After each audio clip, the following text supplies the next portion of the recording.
If you live anywhere dry, you've been taught to do one thing above all else: water your plants, often, and never let them get thirsty. I'm about to show you why that advice may be quietly killing your trees, and why some desert growers do the exact opposite. They bury a single pipe in the ground, pour water down into the dark, and then, within a season or two, they walk away. No hose, no daily watering, and the tree lives on rain alone. It sounds like a trick. It isn't. It's one of the most quietly powerful ideas in desert farming, and almost nobody talks about it. Here's the part that breaks your intuition. When you water the surface every day, you're being kind to your plant in a way that makes it weak. The water sits in the top few centimeters of soil. The roots stay shallow to chase it. And the moment you stop, or the moment a real drought hits, those shallow roots are sitting in the first layer of soil to bake dry. You've trained your tree to depend on you. Stop watering for a week in July and it dies. So the question that drives this whole story is simple and a little unsettling. What if everything we do to help desert plants survive is the reason they can't survive without us? To understand the fix, you have to understand what a root actually wants. Roots aren't blind. They can sense where water is and grow toward it, a behavior scientists call hydrotropism. The root tip detects a moisture gradient and bends in that direction cell by cell, steered by plant hormones. This isn't folklore. It's documented in journals like Trends in Plant Science, where researchers identified the specific genes with names like MYZ1 that make it happen. Knock those genes out, and a root loses the ability to find water at all. And buried in one of those papers is the line that explains this entire video. The researchers wrote that directing roots to grow deeply instead of staying near the surface could let plants tap abundant groundwater and reduce the need for irrigation. In other words, if you can convince a root to go down instead of out, you change everything. So how do you convince a root to go down? You put the water where you want the root to be. And the cleanest way to do that is almost insultingly simple. You take a pipe, 2 to 5 centimeters wide, punch a row of small holes down one side, and bury it vertically next to your seedling, 30 to 50 centimeters deep. You pour water into the top, and instead of evaporating off the hot surface, it weeps out underground, deep in the soil column. The surface stays bone dry. Weeds cannot germinate. Almost nothing is lost to the sun. And the root, sensing moisture far below, does exactly what you would hope. It dives. This is deep pipe irrigation. And the man who turned it from a backyard hunch into hard evidence was a desert restoration ecologist named David Bainbridge. Bainbridge ran the experiment that everything else in this field rests on. In the Sonoran Desert, he planted honey mesquite trees and watered them 3 different ways: the normal surface method, buried clay pots, and his deep pipes. And then he waited and counted who survived. The surface-watered trees, the ones treated the right way, hit just 23% survival. The deep pipe trees hit 71%, more than 3 times better. And here's the number that should stop you. Those deep pipe trees survived on roughly 10 to 20 liters of water, total over about 3 years. That is less than you would pour on a single houseplant in a month, stretched across years in a desert. The surface-watered trees given that same small amount of water were dead within months. Same water, completely different fate. The only variable that changed was where the water went. But if you think this is some modern invention, the story gets older, much older. Because the deep pipe has an ancestor, and it has been hiding in plain sight for 2,000 years.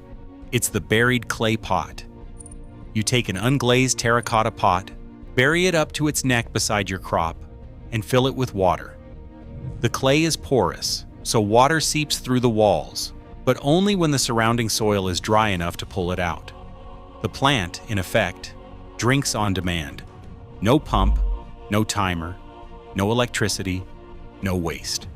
This technique appears in a Chinese farming text written roughly 2 millennia ago, and Bainbridge's own research found it can be up to 10 times more efficient than surface irrigation.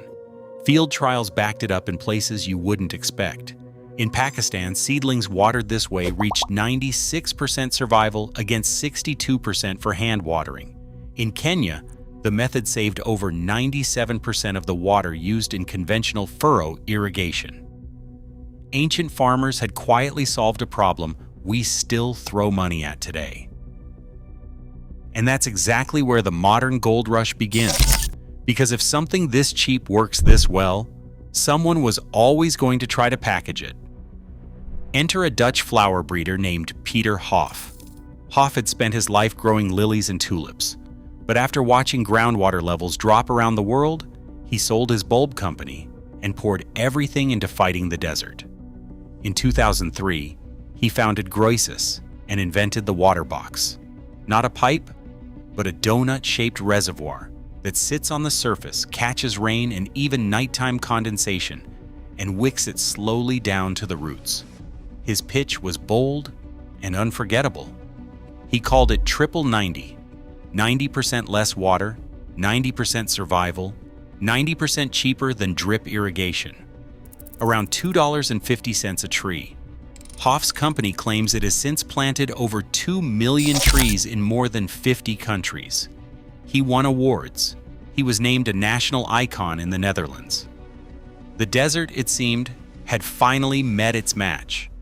Except, and this is the turn, when independent scientists started checking the bold claims, the clean story got complicated. Because Triple 90 is a marketing slogan, and the hard, peer-reviewed data tells a more honest tale. In the Galapagos Islands, researchers ran a careful multi-year trial on a rare endemic tree, and the results were genuinely impressive. Plants grown with the Groisis system showed roughly 3 times higher survival, a real win. But in a second Galapagos study on shallow-rooted cacti, a competing buried cocoon product did something nobody advertised. It actually reduced survival. The reason is the whole secret of this video turned against itself. Cocoons and deep pipes work by sending water down, but a cactus with shallow roots can't follow it down. The water went where the roots couldn't reach, which means the technique isn't magic. It's a tool, and like any tool, it's powerful in the right hands and useless, even harmful in the wrong ones. It depends entirely on the species, the soil, and the site. And that one truth reframes the most dramatic failure in this entire field. You may have heard of the Great Green Wall, the plan to plant a wall of trees across Africa to hold back the Sahara. Billions of dollars, enormous ambition, and mostly, it failed. Chris Reege, a senior fellow at the World Resources Institute, put it bluntly. If all the trees planted in the Sahara since the early 1980s had survived, it would look like the Amazon. Instead, he estimated 80% or more of those planted trees died. 80%. That is the exact problem deep pipes were built to solve. The brutal, unglamorous moment when a young tree, planted with hope, simply can't find water and dies before its roots go deep. The pipe doesn't make planting trees easy. It makes them survive long enough to stop needing us. So where does that leave the headline? Stop watering daily, let the roots find water? The honest answer is the best one. The core idea is real, and the science is solid. Put water deep, and a deep-rooted desert tree will chase it down and, in the right place, eventually live on what nature provides. Bainbridge proved it with mesquite. Ancient farmers proved it with clay.